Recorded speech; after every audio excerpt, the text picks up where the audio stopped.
নমস্কার, শুভ সন্ধ্যা। আমি মীনাক্ষী চোখ রাখছি এই মুহূর্তের খবরে।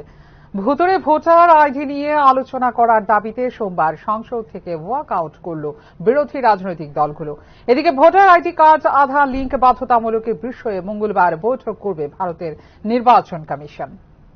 সোমবার ছিল সংসদে বাজেট অধিবেশনের দ্বিতীয় পর্বে চতুর্থ দিন।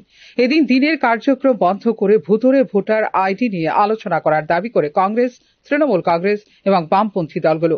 তবে এই দাবি প্রত্যাখ্যান করেন রাজ্যসভার ডেপুটি চেয়ারম্যান হরিবংশ নারায়ণ সিং। প্রতিবাদে সংসদের ভেতরে স্লোগান দিতে থাকেন কংগ্রেস, ডিএমকে, তৃণমূল কংগ্রেস, আরজেডি, বামপন্থী, আম আদমি পার্টি এবং অন্যান্য দলের সাংসদরা। শেষ পর্যন্ত রাজ্যসভা থেকে ওয়াক আউট করে কংগ্রেস ও তৃণমূল কংগ্রেস। উল্লেখ করা যেতে পারে, ভুতুড়ে ভোটার বিতর্ক মাথাচাড়া দিয়ে ওঠার পর 3 মাস সময় চেয়ে নিয়েছিল নির্বাচন কমিশন। ডুপ্লিকেট এপিক নম্বর ইস্যুর মধ্যেই তারা সমাধান করবেন বলে জানিয়েছিল নির্বাচন কমিশন। প্রেক্ষিতে মঙ্গলবার একটি বৈঠকের আহ্বান করেছে ভারতের নির্বাচন কমিশন। এই বৈঠকে আধার কার্ডের সঙ্গে ভোটার কার্ড সংযুক্তিকরণ বাধ্যতামূলক করার বিষয়ে সিদ্ধান্ত নেওয়া হতে পারে বলে মনে করছেন সংশ্লিষ্ট তথ্যভিজ্ঞ মহল। মুখ্য নির্বাচন কমিশনার জ্ঞানেশ কুমারের ডাকা এই বৈঠকে উপস্থিত থাকবেন কেন্দ্রীয় স্বরাষ্ট্র সচিব, আধার কমিশনের সিইও, সংসদ বিষয়ক মন্ত্রকের সচিব এবং কেন্দ্রীয় আইন সচিব। সব জাতীয় ও আঞ্চলিক রাজনৈতিক দলের কাছ থেকেও এই সংযুক্তিকরণ নিয়ে পরামর্শ চেয়েছে নির্বাচন কমিশন। অনলাইন পদ্ধতিতে ভোটার লিস্টের নাম তোলার সুযোগ নিয়ে কমিশনকে কাজে লাগিয়ে বিজেপি ভোটার লিস্টে ভুতুড়ে ভোটার ঢুকিয়ে দিচ্ছে বলে অভিযোগ করে বিরোধী রাজনৈতিক দলগুলো। Is a question of our basic structure of our democracy, because a clean electoral roll is the foundation of electoral democracy. Without a clean electoral roll, you have ghost voters and fraud voters. We have shown there are duplicate epic card IDs for number of voters. Hundreds of voters have got duplicate epic card IDs. The Election Commission has accepted this fault and has said it is going to stop it within 3 months. But how can it stop it in 3 months when it doesn't even know how many countless numbers of epic cards exist? Today we have given a notice on this, on the duplicate epic cards in the House. These notices were not allowed on this burning issue that concerns. Bureau Report, News Now. Guwahati Agartala Vande Bharat চালুর প্রস্তুতির কারণে প্রধানমন্ত্রী ধন্যবাদ জ্ঞাপন করলেন ত্রিপুরার সাংসদ রাজীব ভট্টাচার্য। সোমবার রাজ্যসভায় রেল বাজেটের উপর ধন্যবাদ সূচক বক্তব্য রাখতে গিয়ে আগামী 2030 সালের মধ্যে দেশের 100% রেল লাইন বৈদ্যুতিকরণের কাজ সম্পন্ন হবে বলে প্রত্যাশা ব্যক্ত করেন ত্রিপুরার সাংসদ। अनाउंसमेंट में आया है कि त्रिपुरा में भी वंदे भारत, गुवाहाटी अगरतला में भी वंदे भारत एक्सप्रेस चालू होगा। ये हमारे लिए सबसे बड़ा भाग्य का बात है, क्योंकि नॉर्थ ईस्ट को कोई पूछता नहीं था। आज गर्व के साथ कह सकता हूं कि हमारा जो इलेक्ट्रिफिकेशन, जो रेल दौड़ने का काम करते हैं, आज 86% हुआ है और 2030 तक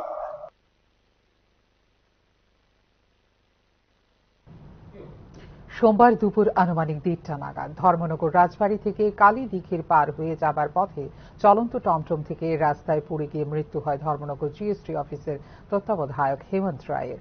তিনি শিলচরের বাসিন্দা বলে জানা যায়। প্রাথমিকভাবে একটি পথ দুর্ঘটনার মামলা হাতে নিয়ে তদন্ত শুরু করেছে ধর্মনগর থানার পুলিশ। ধর্মনগর রাজবাড়ী থেকে কালীদিঘির পার হয়ে যাওয়ার পথে চলন্ত টমটম গাড়ি থেকে রাস্তায় পড়ে গেলে স্থানীয় লোকজন অচৈতন্য অবস্থায় পড়ে থাকা হেমন্ত রায়কে ধর্মনগর জেলা হাসপাতালে নিয়ে যাওয়ার পথে দমকল কর্মীরা সেখানে পৌঁছে তাকে ধর্মনগর জেলা হাসপাতালে নিয়ে যান। জেলা হাসপাতালের কর্তব্যরত চিকিৎসক গুরুতর আঘাতপ্রাপ্ত ও অচৈতন্য অবস্থায় থাকা হেমন্ত রায়কে পরীক্ষা নিরীক্ষা করে তাকে মৃত বলে ঘোষণা করেন। মৃত ব্যক্তির মুখ ও নাক দিয়ে প্রচুর পরিমাণে রক্তক্ষরণ হয়েছে বলে জানিয়েছেন হাসপাতালের কর্তব্যরত চিকিৎসক। দুর্ঘটনার খবর পেয়ে হাসপাতালে ছুটে যায় ধর্মনগর থানার পুলিশ। তবে টমটম থেকে পড়ে মৃত্যুর আসল রহস্য উন্মোচন করতে একটি পথ দুর্ঘটনার মামলা হাতে নিয়ে তদন্ত শুরু করেছে পুলিশ। অপরদিকে হেমন্ত রায়ের মৃতদেহ বর্তমানে ধর্মনগর জেলা হাসপাতালে মর্গে রাখা হয়েছে এবং মৃতদেহের ময়না তদন্তের পর পরিবারের হাতে তুলে দেওয়া হবে বলে জানিয়েছে পুলিশ। এই বিষয়ে বিস্তারিত সংবাদ মাধ্যমকে জানিয়েছেন ধর্মনগর জেলা হাসপাতালের কর্তব্যরত চিকিৎসক। एक्चुअली मैं ड्यूटी में था यहाँ पर, तो सडनली एक कॉल आया कि बहुत इमरजेंसी, बहुत खराब एक पेशेंट आई है यहाँ पर। तो फायर सर्विस ने पेशेंट को लाके यहाँ पर एडमिशन किया। तो I examine the patient and I didn't get any short of this one that there was history of road traffic accident or something like that, but nobody knew what exactly happened. तो कुछ exactly क्या होता किसी को पता नहीं था। तो we examined the patient thoroughly. उनका नाम था Hemant Roy. Most probably he is working as superintendent in some GST office और some office over here, and घर इनका है सिलचर में मोस्ट प्रोबेबली। तो we examine the patient but no science of life we have found, like we tried our best but patient couldn't be survive. So we are preparing for postmortem examination right now. We call the police; they will come and we'll be preparing accordingly. So myself, Dr. Anup Goswami, District Hospital, Dharmanagar. Sir. 33% মহিলা সংরক্ষণ বিল চালু ও নারীদের নিরাপত্তার দাবিতে রাজ্যব্যাপী বিক্ষোভ কর্মসূচি পালনের সিদ্ধান্ত নিয়েছে রাজ্য মহিলা কংগ্রেস। আগামী 23শে মার্চ প্রথম কর্মসূচি ধর্মনগরে পালিত হবে বলে সাংবাদিক সম্মেলনে জানিয়েছেন ত্রিপুরা প্রদেশ মহিলা কংগ্রেসের সভানেত্রী সর্বাণী ঘোষ। 2024 লোকসভা নির্বাচনে ভোট বৈতরণী পার করতে প্রধানমন্ত্রী নরেন্দ্র মোদী দেশব্যাপী মহিলাদের 33% সংরক্ষণ বিল পাস করিয়েছিলেন, কিন্তু আজ পর্যন্ত কোনো ক্ষেত্রে মহিলাদের এই সংরক্ষণ বিলের বাস্তবায়ন লক্ষ্য করা যায়নি বলে জানিয়েছেন রাজ্য মহিলা কংগ্রেসের সভানেত্রী সর্বাণী ঘোষ। এই 33% সংরক্ষণ বিলকে বাস্তবায়িত করতে গত 10 মার্চ সর্বভারতীয় মহিলা কংগ্রেসের সভানেত্রী অলকা লাম্বা দিল্লির যন্তর মন্তরে সমস্ত রাজ্যের মহিলা নেতৃত্বদের নিয়ে বিক্ষোভ কর্মসূচি পালন করেছিলেন। সর্বভারতীয় মহিলা নেত্রীর নির্দেশে রাজ্যব্যাপী এই বিক্ষোভ কর্মসূচি পালনের সিদ্ধান্ত নেওয়া হয়েছে এবং আগামী 23শে মার্চের প্রথম ধর্মনগরে বিক্ষোভ কর্মসূচি পালনের পর 25শে মার্চ উদয়পুরে, 27 তারিখ তেলিয়ামুড়া এবং 29শে মার্চ সদর জেলা কংগ্রেসের পক্ষ থেকে মহিলাদের 33% মহিলা সংরক্ষণ বিল চালু ও রাজ্যের নারীদের নিরাপত্তার দাবিতে বিক্ষোভ কর্মসূচি পালনের সিদ্ধান্ত নেওয়া হয়েছে বলে জানিয়েছেন রাজ্য মহিলা কংগ্রেসের সভানেত্রী সর্বাণী ঘোষ। এই মার্চেরই আগামী 23 তারিখ প্রথম আমরা ধর্মনগর জেলায় অনুষ্ঠিত করতে যাচ্ছি 33% সংরক্ষণ বিল এবং নারীদের নিরাপত্তা নিয়ে। 25 তারিখ হবে উদয়পুর, 27 তারিখ হচ্ছে তেলিয়ামুড়া, আর সদর জেলা মহিলা কংগ্রেসের তরফ থেকে হচ্ছে 29শে মার্চ।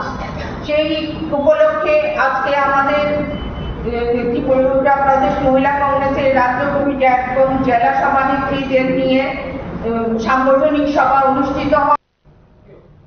এখনকার মতো এই মুহূর্তে সংবাদ এই পর্যন্ত। অন্যান্য আপডেটস দেখার জন্য অবশ্যই নজর রাখতে হবে নিউজ তার পর্দায়। নমস্কার।